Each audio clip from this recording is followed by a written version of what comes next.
as well in a fight week, but not just any fight week, UFC 300 fight weeks. You know, you've been atop of these amazing cards before, you've been in title fights before, but does this one feel a little bit extra special? For sure, you know, first things first, you gotta ask Connor what are you laughing about on your comment, brother.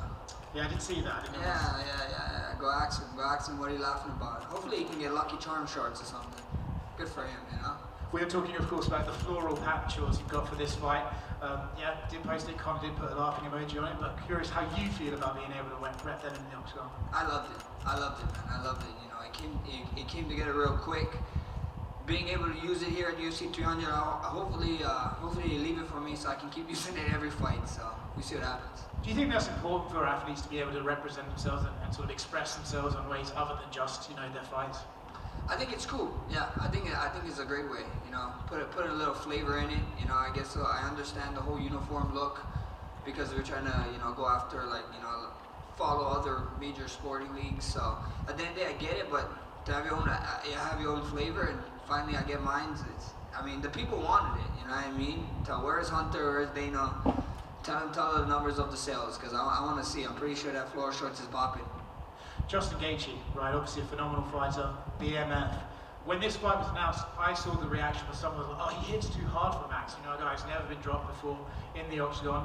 When you see those comments and people apparently being concerned for you and about your career after this fight, do you just think, okay, well, we'll see what's happening? We find out, you know, that's the beautiful thing. Every time I did any of these interviews, go watch it all fight week, every time they ask me what is the main thing, when you come to think of Justin, what do you think of this fight? I think of violence, and this happens, you know, I smile.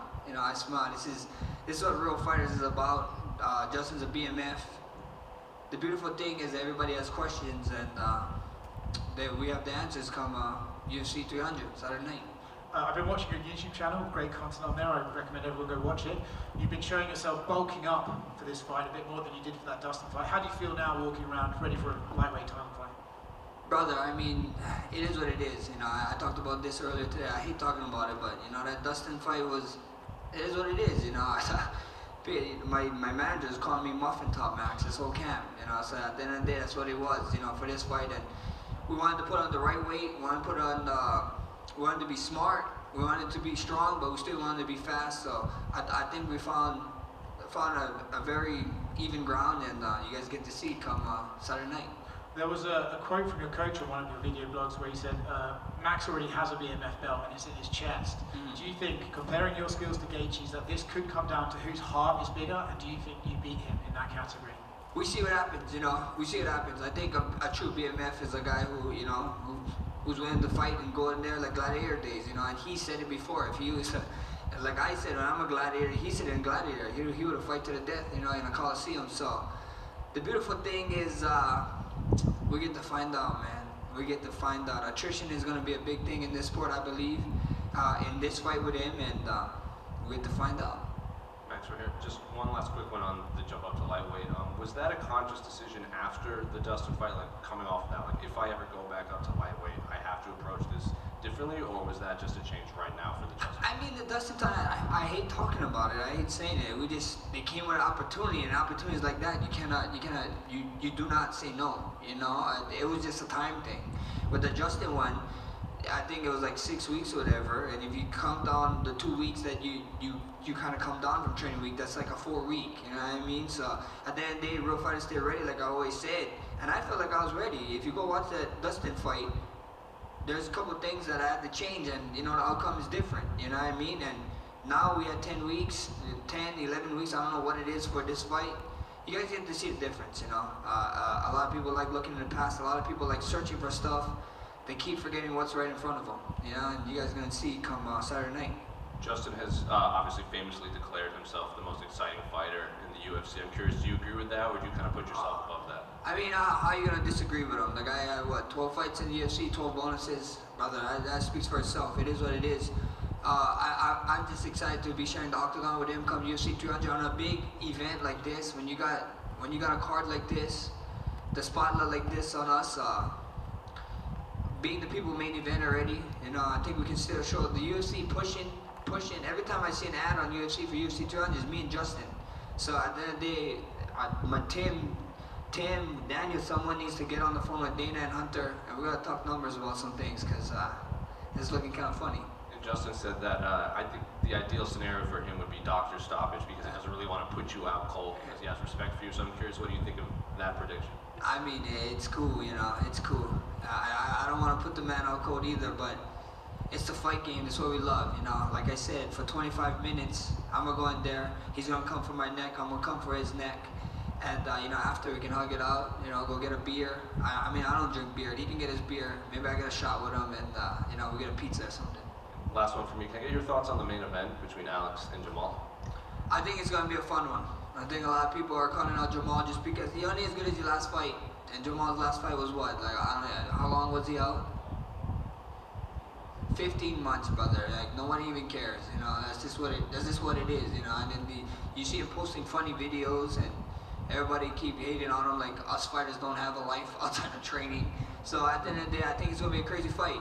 Both of them have crazy power. You know, everybody talk about Alex's power, and I think Jamal has that crazy power too. How much that he made the man in Johnny Walker do like something crazy after getting hit. That was kind of amazing. So I think it's gonna be a tough fight, man. It's a pick'em fight. It's a coin toss, and I'm glad that I get to be here and witness it.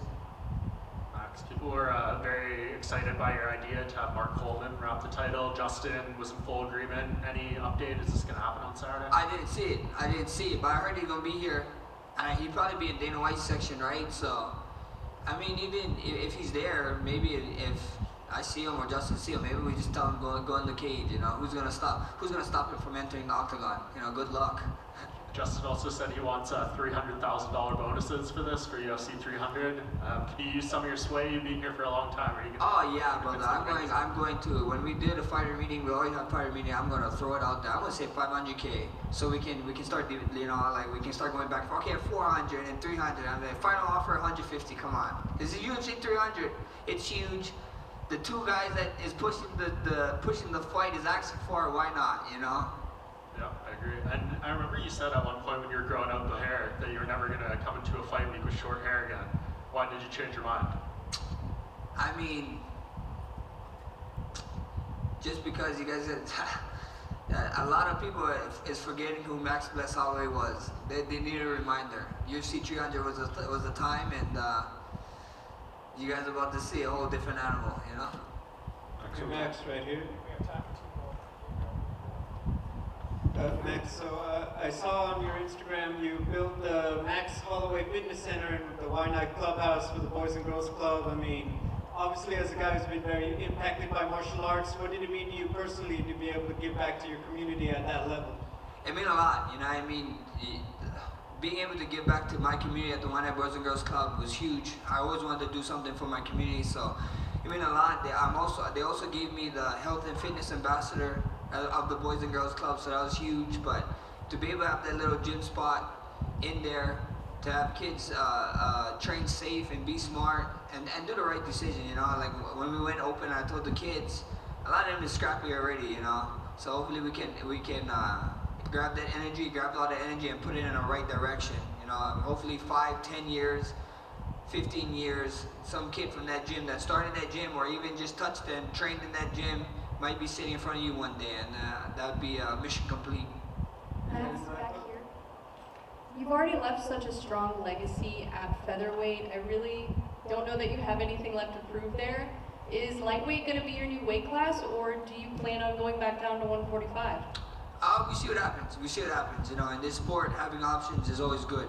You know, and first things first is Justin Gaethje, but there's a fun fight down there that that man keeps talking. And I keep hearing, you know, so my only advice to that guy is like, when the contract come up, sign the dotted line, don't make no excuses. So you fought here in Ninth Island many different times, but this occasion, right, where does this occasion rank amongst all the times you fought here in Ninth Island, given the magnitude of the event? Oh, this is huge, bro. This is huge. This is the hugest. This is UFC 300. What more can I ask for? Like I said, every time we fight in Hawaii, you guys, every time we fight in Las Vegas, the Ninth Island, you guys see all the Hawaiian flags. You know what I mean? And being UFC 300, being this big, being on a card like this, being on a history card, it's gonna be huge. You guys are gonna see Hawaiian flags swarm that damn arena like always, and I'm just blessed to be a part of this. Other than that short amount of preparation from that last fight against Corey at 55, are there any things from that specific fight that you can take as learning experiences in order to get your hand raised this time fighting at 55? Not really, man. Dustin and Gaethje is two different animals. You know, two different beasts, two different fighting styles, two different stances. So. And two different ways of attack. So we see what happens. You know, I feel like I'm a vet in this game. I fought a who's who, and at the end of the day, this is another guy up there that I gotta figure out when I get in there. So we find out UFC 200.